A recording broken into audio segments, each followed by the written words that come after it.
राधे राधे दोस्तों, एक बार फिर से आप लोगों का स्वागत है हमारे टुच्ची मैथ के साम्राज्य में। यहां पर हम लोग कर रहे थे क्लास 10th की complete NCERT chapter wise without leaving any concept. कोई भी कॉन्सेप्ट हम लोग नहीं छोड़ रहे हैं। आज हम लोग स्टार्ट करने वाले हैं चैप्टर नंबर 6, जिसका नाम है ट्रायंगल। हिंदी में इसी को बोला जाता है त्रिभुज। ठीक, तो इसको पढ़ने से पहले हम प्रीवियस क्लास में एक टर्म पढ़ के आए हैं। नेक्स्ट तो यहां पे पढ़ेंगे। एक टर्म हम प्रीवियस क्लास में पढ़ के आए हैं जिसका नाम है कॉन्ग्रुएंस। बोलो, क्या टर्म पढ़ के आए थे हम? कॉन्ग्रुएंस टर्म पढ़ के आए हैं हम लोग। और यहां पर क्लास 10th में क्या पढ़ेंगे? 9th में पढ़ी थी ये चीज, क्लास 10th में पढ़ेंगे हम लोग सिमिलर।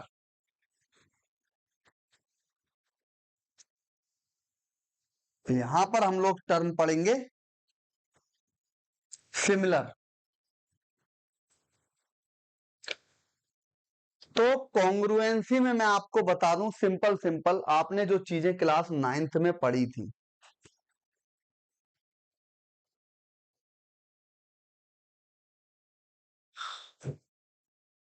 आपने देखा था यहां पर शेप सेम होगी।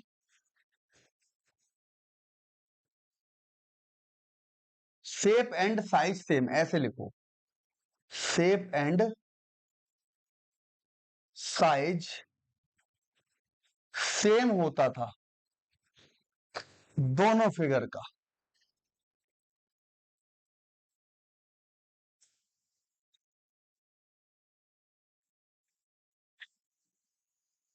ये लो, ये चीज आपने क्लास 9th में पढ़ी थी। यहां पर सिमिलर के अंदर क्या पढ़ेंगे आप? Shape same,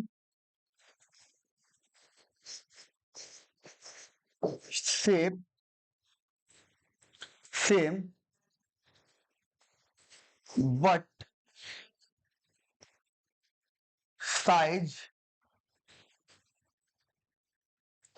may be different।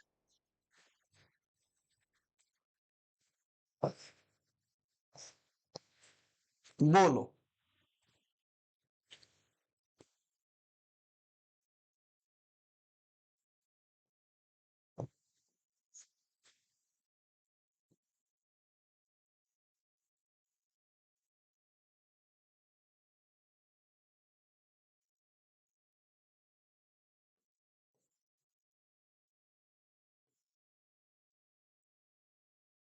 बोलो भाई, ये चीज आप यहां पर पढ़ेंगे। अब इन दोनों का मतलब मैं समझा रहा हूं। देखो, हर टीचर डायरेक्ट पढ़ाना शुरू कर देगा, मैं आपको एक एक पॉइंट बिल्कुल 0 to हीरो लेके चलता हूं, ताकि आप 90 प्लस स्कोर के बारे में सोचें।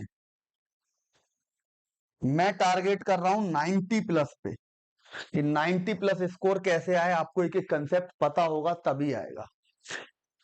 समझो, शेप सेम सेम और साइज सेम का मतलब, ये मैंने एक सर्कल बनाया, आपने सर्कल की कॉन्ग्रुएंसी भी पढ़ी थी, और इसी का क्लोन बना दिया, इसी का क्लोन। इसकी रेडियस यहां से यहां तक आर है, इसकी भी रेडियस यहां से यहां तक आर है, तो इसकी शेप भी सेम है, साइज भी सेम है। अब यही काम मैं नीचे कर रहा हूं, सर्कल बनाया और दूसरा सर्कल बनाया। बोलो,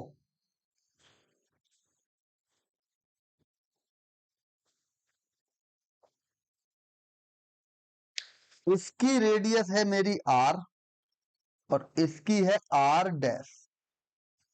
यहां पर देखें आप, शेप एंड साइज दोनों सेम है, कॉन्ग्रुएंस है। शेप सेम है, साइज में भी डिफरेंट, साइज अलग है, तो ये सिमिलर है, यानी एक जैसी। सिमिलर का मतलब होता है समान। अगर ये सर्कल है तो ये भी सर्कल ही है। ठीक, सिमिलर का मतलब क्या होता है? समान, एक जैसी। अब यहां पर एक बहुत अच्छी चीज लिखी हुई है, शेप सेम बट साइज में बी डिफरेंट। में बी डिफरेंट, ये पहला एग्जाम्पल मान लो आप। ये क्या मान लो आप? Example number 1। एग्जाम्पल नंबर 2 बनाता हूं यहां। सर्कल को ही लेके समझाऊंगा, ठीक, उसके बाद आगे बढ़ेंगे। मैंने ये सर्कल बनाया, इसी का क्लोन बना दिया। बोलो, इसकी रेडियस है R1 डैश, इसकी रेडियस भी है R1 डैश, ये दोनों सेम है। देखो अब बच्चा कहेगा सर ये कॉन्ग्रुएंस भी है। भाई कॉन्ग्रुएंस तो है, लेकिन यहां पर क्या लिखा है? बट साइज में भी डिफरेंट। डिफरेंट हो भी सकता है, नहीं भी हो सकता है। ठीक, हो सकता है डिफरेंट हो सकता है नहीं। तो यहां पर ये सिमिलर फिगर है और ये कॉन्ग्रुएंस फिगर है। कॉन्ग्रुएंस फिगर की एक खास बात होती है, अगर मैं देखो इसको उठाऊं यहां से और इसके ऊपर रखूं, तो क्या आपको पता चल रहा है ये दो सर्कल हैं? ये तो एक ही सर्कल दिख रहा है आपको। तो यानी congruence figure, it is always super imposed. Congruence figure हमेशा क्या होंगी? सुपर इम्पोज्ड हो सकती हैं। ठीक है ना? कॉन्ग्रुएंस फिगर क्या होंगी? Super imposed. यहां से हटाया, यहां उठा दिया। यहां देखना जरा, क्या इसको मैंने कहीं भी डालूं कैसे भी, ये इसको अलग ही अलग दिखाएगा दोनों जगह। तो ये कभी भी सुपर इम्पोज्ड नहीं हो सकती। तो दिमाग में रख लो, ये सुपर इम्पोज्ड नहीं होंगी, ये सुपर इम्पोज्ड होंगी। अब देखो, ये सुपर इम्पोज्ड हो भी सकती है भाई, साइज में भी डिफरेंट। यहां पर तो ये सुपर इम्पोज्ड हो गई। तो भाई साहब इसके लिए, सिमिलर के लिए क्या लिख सकते हो? It can be super imposed और नॉट। सिमिलर के लिए लिख रहा हूं, सिमिलर फिगर सुपर इम्पोज्ड भी हो सकती है और नहीं भी हो सकती हैं, लेकिन कॉन्ग्रुएंस हमेशा सुपर इम्पोज्ड होंगी। मैंने बहुत आराम से आपको कॉन्ग्रुएंसी और सिमिलर के अंदर का डिफरेंस समझाया। ठीक, आते हैं आगे। देखो यही चीज मैंने जो अभी समझाई यहां पर लिखी हुई है बड़े प्यार से। जो चीज आपको समझाई, क्या लिखा है? Congruence figure have the same shape and size. Shape और साइज सेम होगा, meaning they can be perfectly super imposed. ये परफेक्टली सुपर इम्पोज्ड हो सकते हैं on each other. Similar figure on the other hand have same shape but have different size, but can have different size. Shape same होगा और different size हो सकता है, हो या ना हो। बोलो, जो बात मैंने अभी पूरी डिटेल में समझाई वही चीज की थ्योरी यहां पर लिखी हुई है। अब यहां से हमें एक कॉन्क्लूजन मिलता है, important point. Conclusion, each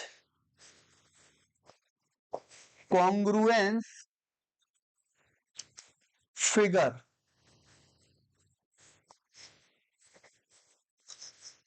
always a similar figure. जितनी भी कॉन्ग्रुएंस फिगर होंगी वो हमेशा सिमिलर फिगर होंगी। Always a similar figure. ठीक, बट, या फिर आप बोल सकते हो यहां पर अगली लाइन, अगला पॉइंट डालो। पहला पॉइंट हमें समझ आया, each congruence figure always a similar figure.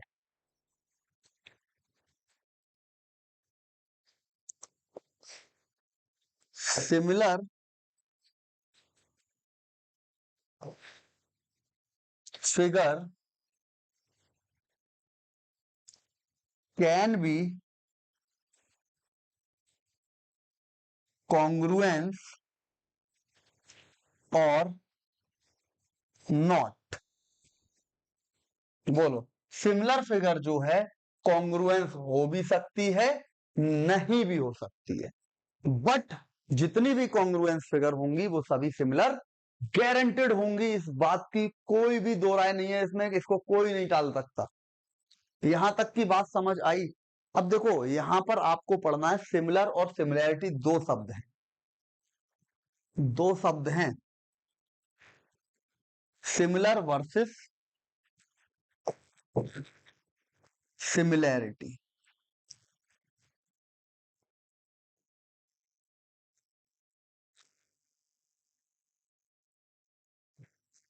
ठीक, ये दो शब्द आपको पढ़ने हैं और मैं आपको इनके बारे में बताता हूं। बच्चे कंफ्यूज रहते हैं, सिमिलर क्या चीज है, सिमिलैरिटी क्या चीज है ना। सिमिलर कोई टीचर सिमिलैरिटी बोल देगा। समझो दोनों में डिफरेंस क्या है, बहुत बड़ा डिफरेंस है ना। और कहने को माइनर सा भी बोल सकता है कोई कि माइनर सा डिफरेंस है। ये देखो क्या लिखा है, सिमिलर के बारे में हमने अभी पढ़ा, similar figures have the same shape but may differ in size, while similarity is the property that describes the relationship between similar figure।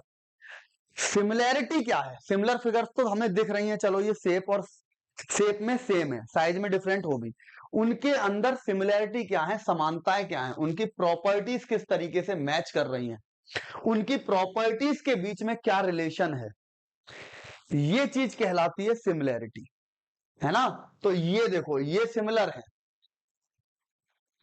ये फिगर सिमिलर है, बोलो सिमिलर है।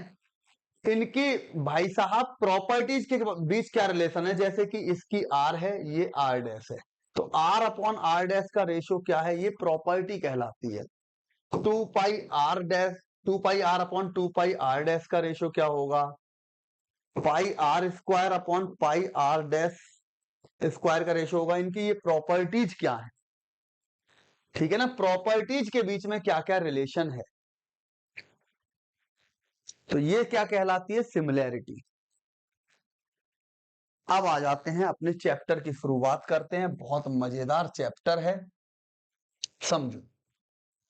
ये फिगर आपको क्या दिख रही है, बोलो, shape same but size change, तो ये क्या हो गई, मैं यहां लिख देता हूं, ये सिमिलर है, ये भी सिमिलर है। बोलो क्या ये सिमिलर नहीं है, ये भी सिमिलर है। फिगर के माध्यम से समझा रहा हूं, देखो जरूरी नहीं, अभी तक हमने सर्कल से पढ़ा, अब हम अदर फिगर्स पे भी इस चीज को समझेंगे। ये भी सिमिलर फिगर ही हैं, बताओ, shape same but size change. यहां आ जाते हैं, बोलो, यहां पर भी आपको ये सिमिलर दिखेंगी सारी फिगर, क्या है ये, सिमिलर फिगर, ये भी क्या है, सिमिलर फिगर, ठीक। बोलो, अब समझो, हमने सिमिलर तो समझ लिया, फिगर सिमिलर है, अभी हमने कहा था सिमिलैरिटी क्या होती है, सिमिलर फिगर्स के बीच की प्रॉपर्टी, उन फिगर्स के बीच में क्या प्रॉपर्टीज काम कर रही है। तो आपकी एनसीईआरटी के अंदर सिमिलैरिटी के लिए दो कंडीशंस दी हुई है, दो कंडीशंस दी है सिर्फ सिमिलैरिटी के लिए, और ये दोनों फुलफिल होंगी तभी सिमिलैरिटी है, एक कंडीशन फुलफिल हुई तो सिमिलैरिटी नहीं है, ठीक। अब होता क्या है, बेसिकली टीचर एक चीज पढ़ा देता है, करेस्पॉन्डिंग एंगल्स इक्वल हैं तो फिगर सिमिलर होगी। इसका कारण ये है कि ये वाली कंडीशन पूरी होते ही सेकंड कंडीशन ऑटोमेटिकली पूरी हो जाएगी, जब आप बहुत सारी थ्योरम्स पढ़ेंगे तब आपको पता लगेगा, या फिर ये कंडीशन पूरी होते ही पहली वाली कंडीशन पूरी हो जाती है, समझो। Condition for similarity, to polygons, polygons किसको बोलते हैं? बहुभुज, हिंदी में बहुभुज जिसकी वन से ज्यादा साइड हो, ठीक, of the same number of sides, यानी सेम नंबर ऑफ साइड्स के होने चाहिए।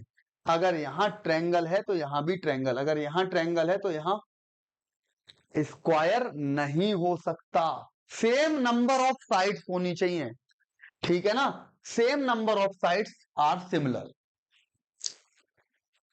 ठीक है ना, तो ये क्या होंगे? सिमिलर होंगे। अब इनकी सिमिलैरिटी कैसे बनेगी? सिमिलर तो हो गए भाई, अगर दो polygon same number of sides के हैं, मान लो एक रेक्टेंगल है दूसरा भी रेक्टेंगल, तो ये सिमिलर हो गए। एक ट्रायंगल है दूसरा भी ट्रायंगल, ये भी सिमिलर हो गए। इनकी सिमिलैरिटी कैसे बनेगी? इनकी प्रॉपर्टीज में क्या कंडीशंस हैं ये समझो। देयर करेस्पॉन्डिंग एंगल्स, क्या बात हो रही है?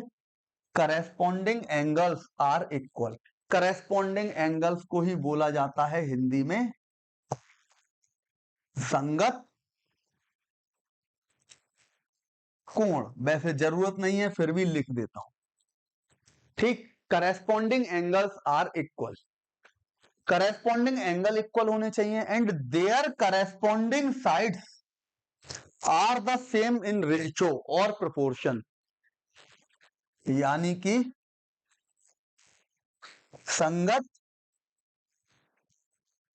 भुजा, ठीक। Their corresponding sides are in the same ratio और प्रोपोर्शन, ये बात समझे। दो कंडीशन है सिमिलैरिटी की है। अब मेरी बात समझो, मैं आपको समझाता हूं पहले तो करेस्पॉन्डिंग एंगल होते क्या है।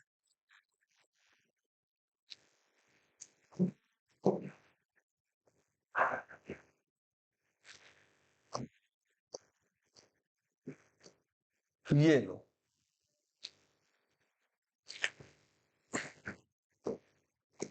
ए B C D E F, corresponding angle समझो। अगर ये ए है और ये डी, ये बी, ये ई, ये सी,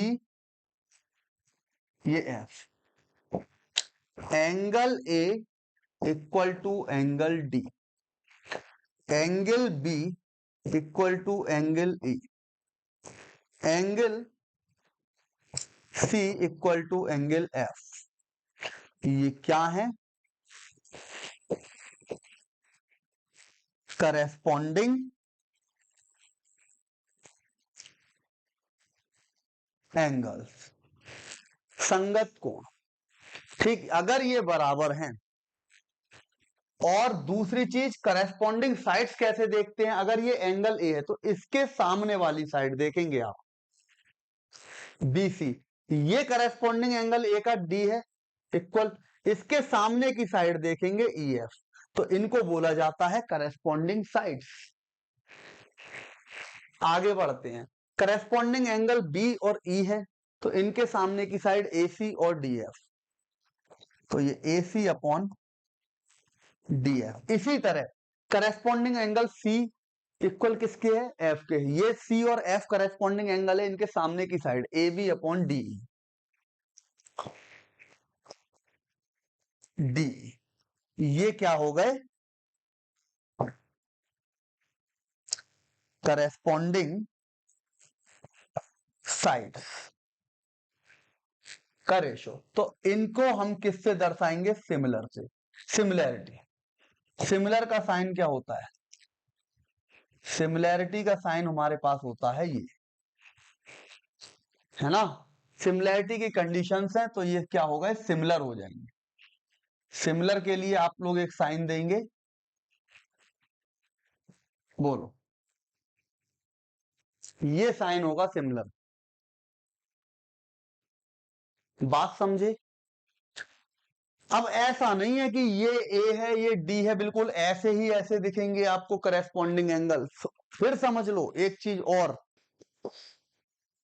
दूसरी चीज समझते हैं करेस्पॉन्डिंग एंगल के ही अंदर। मैंने एक ट्रायंगल बनाया है ऐसे और दूसरा बनाया है ऐसे, अब यहां कैसे करस्पॉन्डिंग एंगल्स को आप देखोगे, बच्चे में बड़ा कंफ्यूजन होता है, सर यहां तो सीधे सीधे दिख रहे थे करस्पॉन्डिंग एंगल, यहां कैसे देखें हम संगत कोण।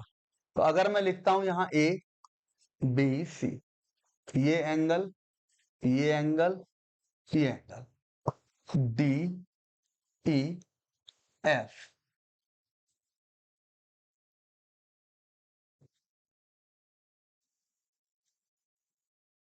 तो यहां पर करस्पॉन्डिंग एंगल कैसे देखोगे, जो एंगल इक्वल हैं, एंगल बी एंगल ई के इक्वल है, ये करस्पॉन्डिंग हो गया, एंगल ए एंगल डी के इक्वल है, ये करस्पॉन्डिंग हो गया, एंगल एफ एंगल सी के इक्वल है, तो ये करस्पॉन्डिंग हो गए, क्या हो गए ये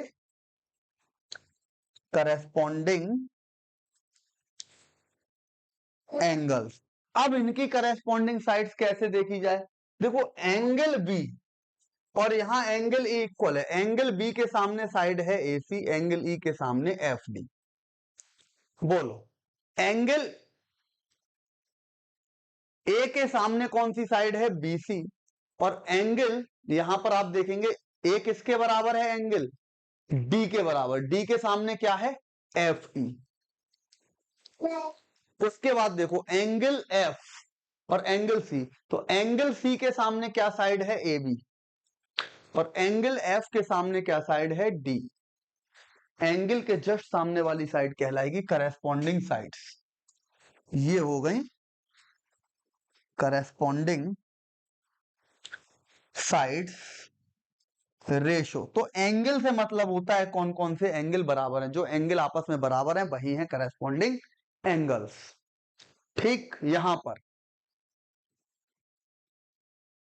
यहां देखें तो ये करस्पॉन्डिंग साइड्स रेशो लिखूंगा यहां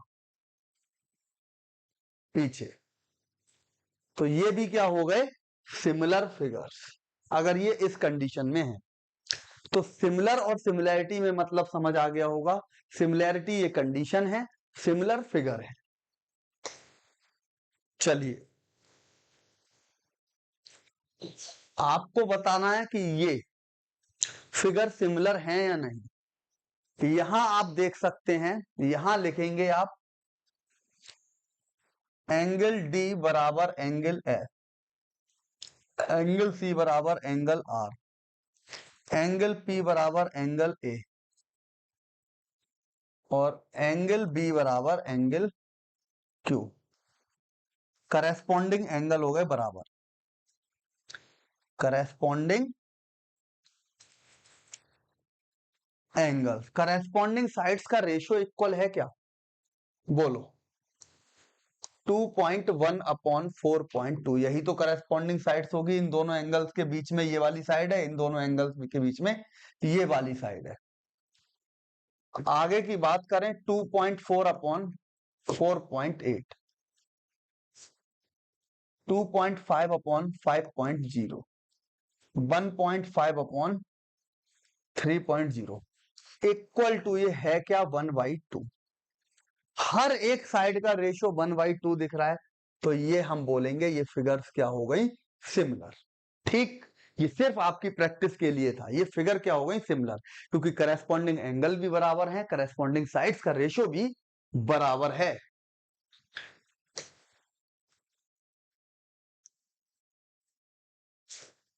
चलिए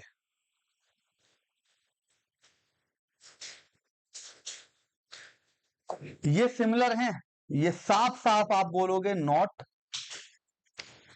सिमिलर, क्यों, shape is not same, shape he same नहीं है, ये स्क्वायर है और ये रेक्टेंगल है, साइड्स चेंज है। ठीक, स्क्वायर की सारी साइड बराबर होती है, रेक्टेंगल की आमने सामने की बराबर होती है, तो ये बात समझ आई। चलिए इन फिगर्स को देखो आप, सब आपकी बुक का ही है और कुछ कहीं से नहीं उठाया। यहां पे भी आप बोलोगे शेप इज नॉट सेम, ठीक, hence it is not similar, ये सिमिलर नहीं। ठीक, अब आपकी स्टार्ट होती है एक्सरसाइज 6.1। बहुत ही खूबसूरत एक्सरसाइज है, ठीक है ना। फिल ब्लैंक है, बस थोड़ा सा दिमाग खोलेगी आपका, और कुछ नहीं करेगी ये एक्सरसाइज। क्या बोला है? ऑल सर्कल्स आर, देखो सर्कल बनाए मैंने, छोटा बना लिया, ये सिमिलर तो होंगे लेकिन कॉन्ग्रुएंट नहीं होंगे। बराबर के बना लूंगा तो चलो मान लिया मैंने कॉन्ग्रुएंट है, सिमिलर नहीं होंगे। लेकिन आप जितने भी कॉन्ग्रुएंट बनाओगे वो सब सिमिलर होंगे, ये बात की गारंटी है। तो ये बात 100% श्योर है कि जितने भी सर्कल होंगे वो सिमिलर होंगे, जितने भी सर्कल होंगे वो सिमिलर होंगे, इस बात की 100% गारंटी है।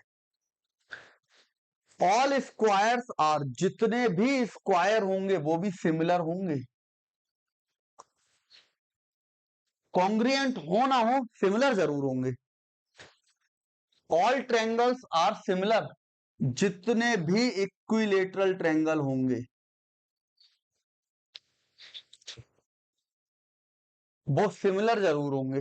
आइसोसेलेस की नहीं कह सकते, बोलो भाई, आइसोसेलेस होता है समद्विबाहु, क्या पता इसकी साइड के रेशो चेंज हो जाए या एंगल्स चेंज हो जाए, ठीक। मगर इक्विलेटरल के तो सारे एंगल्स सेम रहेंगे और साइड का रेशो भी सेम ही रहेगा, तो ये सिमिलर रहेंगे। Two polygons of the same number of sides are similar if, देखो यहां कंडीशन पूछ ली, their corresponding angles are, angles equal, are इधर आना चाहिए था। दूसरी, their corresponding sides are proportional, बोलो उनकी करस्पॉन्डिंग साइड्स प्रोपोर्शनल में भी हों। तो यहां पे आके आपकी एक्सरसाइज 6.1 पूरी तरह खत्म हो जाती है। अभी नहीं हुई, सॉरी सॉरी सॉरी शक्तिमान, है ना, गलती से भारी मिस्टेक हो जाता। अभी आपसे पूछा है give two different pairs of similar figures, पहला वाला,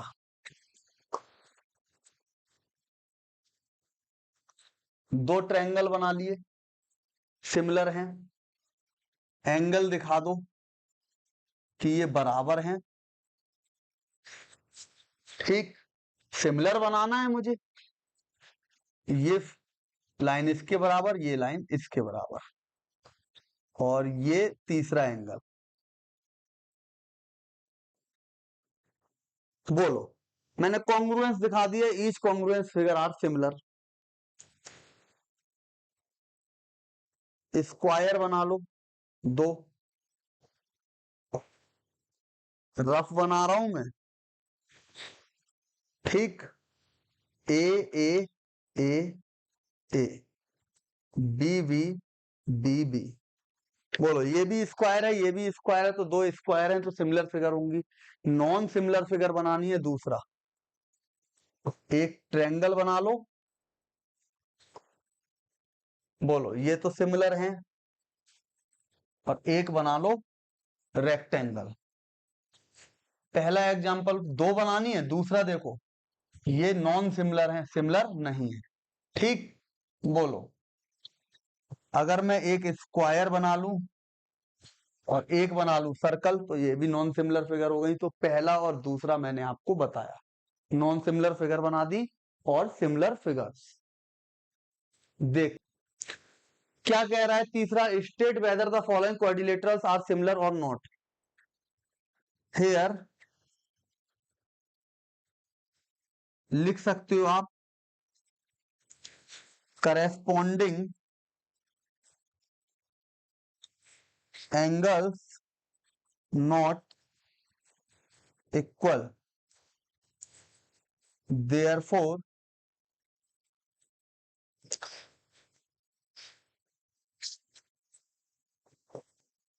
these are non-similar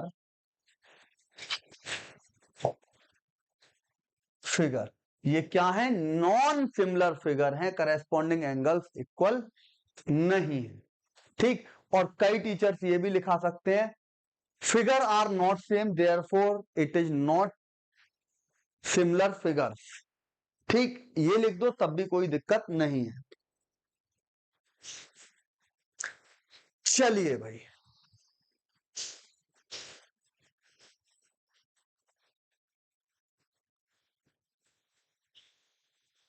एक चीज होती है इक्यू एंगुलर ट्रायंगल। क्या होता है? If corresponding angle of two triangles are equal then they are known as equiangular triangle.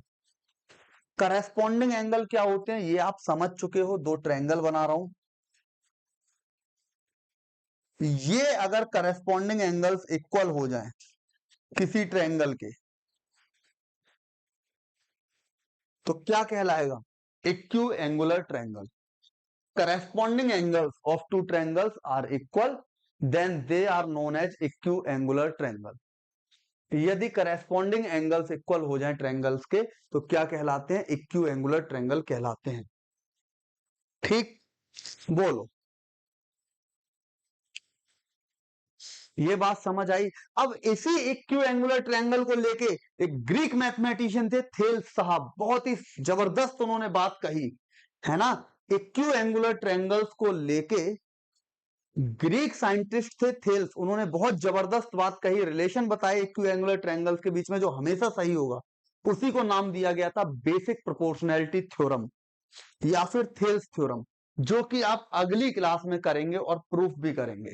क्या कहता है बेसिक प्रोपोर्शनैलिटी थ्योरम और थेल्स थ्योरम? समझो, प्रूफ हम अगली क्लास में करेंगे, यहां पर आके हम बस समझ के छोड़ देंगे कि क्या होती है ये।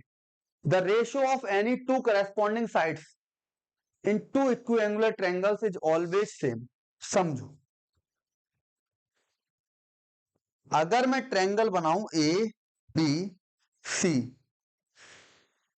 ये डी और ये ई, ये एंगल और ये एंगल और ये एंगल किसी भी तरह बराबर हो जाएं तो इन्होंने कहा AD upon DB equal to AE upon AC.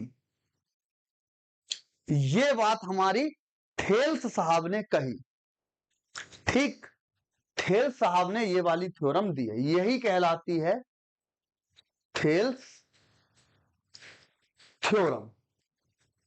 इसका प्रूफ हमें करना है अगली क्लास में और सारी चीजें समझते चलना है। तो यही चीज कहलाती है बेसिक प्रोपोर्शनैलिटी थ्योरम और थेल्स थ्योरम। यहां पर हो क्या जाता है? पीई पैरेलल हो जाता है बीसी के। ठीक, इसका कारण क्या है? इसका भी रीजन है ना। थेल्स साहब ने ये नहीं कहा था कि ये पैरेलल होंगी, तब उन्होंने एंगल को लेके बात कही थी। तो यहां पर बात एंगल को लेके कही थी, लेकिन ये पैरेलल क्यों हो जाती हैं? Corresponding angles are equal. हमने पढ़ा था लाइंस एंड एंगल्स में टू लाइंस को अगर एक ट्रांसवर्स लाइन जा रही है टू लाइंस से और उसके करेस्पॉन्डिंग एंगल इक्वल हो जाएं तो ये लाइन पैरेलल हो जाएंगी, ये दोनों। ठीक, ये चीज हमने लाइंस एंड एंगल्स में पढ़ी थी, इसीलिए टीचर्स पढ़ाते हैं कि ये लाइन पैरेलल है। ये यहां से पढ़ाते हैं लाइंस एंड एंगल्स से। ठीक, ये बात थेल्स ने नहीं कही थी कि ये लाइन पैरेलल होंगी, तब थेल्स ने सिर्फ इतना कहा था कि ये बात अगर ये एंगल वाली बात है तब के लिए ये कंडीशन बताई थी, ये कंडीशन तो आगे बनाई जाती है। तो अगली क्लास में हम लोग थेल्स थ्योरम को पूरे तरीके से पढ़ेंगे। तब तक आप लोग यहां तक का रिवीजन करके आए। देखो मैंने एक एक पॉइंट जो समझाया है वो इतना इंपॉर्टेंट है, इतना महत्वपूर्ण है, आप विश्वास मानना जब आप कंपटीशन की तैयारी करेंगे तो ये एक छोटे छोटे पॉइंट आपको पूरे नंबर दिलाते हैं ऑब्जेक्टिव के अंदर, और इन्हीं को टीचर्स छोड़ता चलता है ना। इसीलिए मैं बोल रहा हूं NCERT without leaving any single point. तो राधे राधे, जय हिंद, जय भारत। अपने दोस्तों को, दिलरुबाओं को और महबूबाओं को हमारे चैनल टुच्ची मैथ के बारे में जरूर बताएं और प्लीज प्रचार करें ताकि हम लोग और ज्यादा शिद्दत के साथ आपको पढ़ा सकें। ठीक है ना, और आपसे भी हमें मोहब्बत हो जाए, हम आपके लिए जिए और मरें पढ़ाने के लिए।